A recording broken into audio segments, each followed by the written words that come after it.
bear his own load. So we're talking about bearing another's load. Am I my brother's keeper? Yeah. So a picture of this would be if I was driving down the street, say in Mountain View, and I saw Eric struggling with 5 bags of groceries. And I saw his car a block away, and he's struggling with them. So I have 4 things I could do. I could drive by, pretend I don't see him, and don't mention the 2 of them.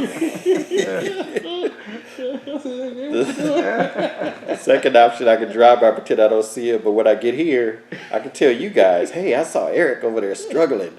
I saw Eric struggling with these groceries, and he was having trouble carrying them. The third option is I could stop, and I could give him some advice. I could say, hey, Eric, you know what? At the grocery store, those people that bag them, they'll help you take the bags to your car. You know, those are helpers. They have helpers that are there for you. You know, so the next time you do it in this struggle, you know, you get the people to help you, and then I leave. Right. And the fourth option is I can carry some of the bags, take a couple of the bags, and help them carry it. Right. I can walk with them. I'll give them a ride. And help them carry it, or I give a ride to the car. Or I give a ride to the car. Yeah, I give a ride. I can give a ride to the car. Won't be walking. You sure will be. You got a car. Yeah, that's true. I can give a ride to the block. Yeah. So those are the 4 options. So it's the same if you catch somebody in a trespass, in a sin. So we can pretend like we can ignore it. It's like, oh, I saw him over there. Ooh. Is it, or what happens often in churches, I can see it, but then I can go tell other people about it. I don't confront him about it, but I can go tell other people about it. Hey, I saw. That's right. Or what usually happens, I can come and give them advice. Hey, you know, there's a helper. There's a Holy Spirit. There's a comforter to help you. Well, you don't have to go through this sin, you know. And then the last option is I can help them walk through it. I can actually burden myself and help them, you know, take time out and walk with them through it, help them with it. So that's the options we have. Yeah. So you have to take some of the weight on yourself in order to be helpful, not just giving advice. If you're not willing to take any of the burden, then you're not really helping. If you're just running to tell other people about it, then you're not really helping. Okay. So back when Paul wrote this, all of the church, they were living in community. Everybody was living together. You know, they were ate together. People sold their house to help feed one another. And they were living in close proximity. So we have to be in close proximity to restore people and to be restored. We have to be in community and have build up trust.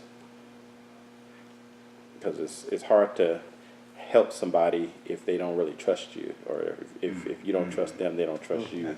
If you're not in that type of relationship, you just somebody you casually see, and you come confront them about something, it's not, may or may not be that helpful, Right. Because they know they already know what they're doing, and you just telling them, hey, there's somebody at the store that can help you. So we're supposed to love our neighbor as ourselves. When they asked Jesus, who's our neighbor, he told the story of the Good Samaritan. So Jesus tied, and the Good Samaritan talks about the Samaritan who went out of his way to help bandage up the guy, pay for him at the hotel, so the guy who was inconvenienced. So Jesus tied love with inconvenience. So you can measure your love for someone by how willing you are to be inconvenienced by them. So love doesn't consume, it's lust takes and consumes. Love wants to give to the needs of the other person, not just take. Yeah. I'm marinating on the word inconvenience.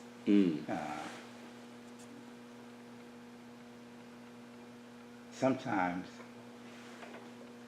I'm in a situation where I don't feel I'm being inconvenienced, but interrupted from maybe from your plan.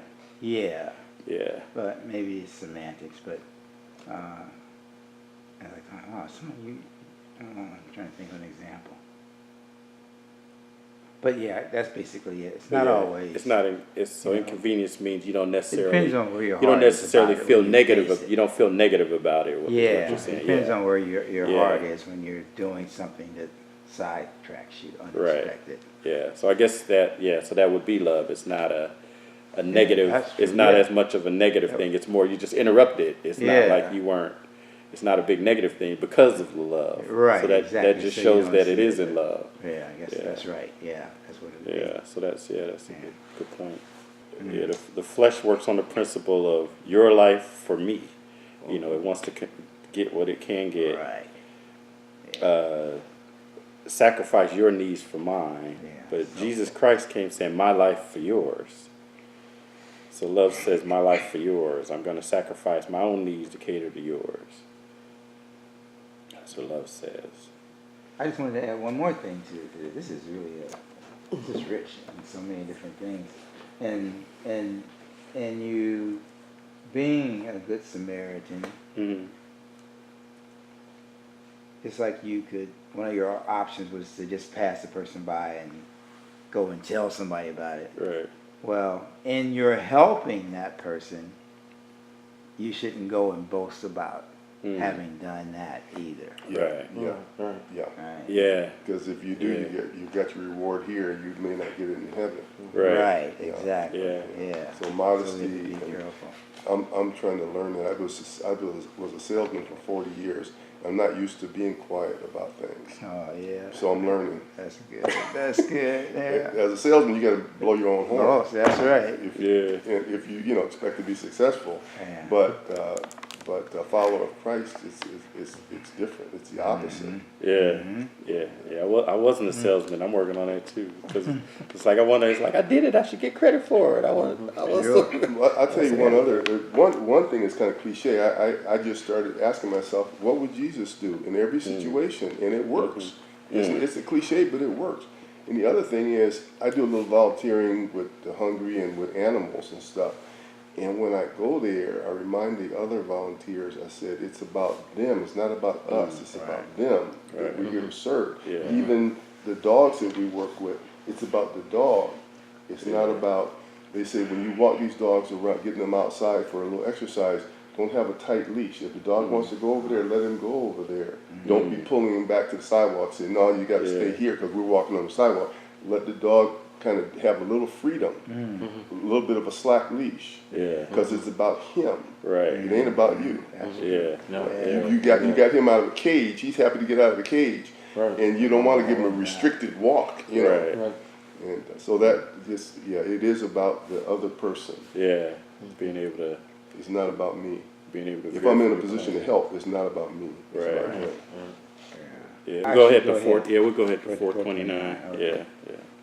Let's do that. Do not let any unwholesome talk come out of your mouths, but only what is helpful for building others up, according to their needs, that it may benefit those who listen. Right. So we want to build them up according to their needs. Right. And so Paul says that we want to address them with grace, with a spirit of gentleness, and we probably also want to address them privately. And so it doesn't say you have to announce it to the church. Right. A lot of times in our culture, we feel we're entitled to know everything. We feel we're entitled to know everything, every sin that anybody committed. But if you think of loving your neighbor as yourself, if some of you were caught in the trespass, would you want how would you want it handled? Losing up sink ships, as they say. Yeah. That's, So if you correct someone, you want to do it out of love. How can you tell if you're doing it out of love? As we said, are you willing to be inconvenienced or interrupted? Do you have time to help them? Are you willing to carry their bag?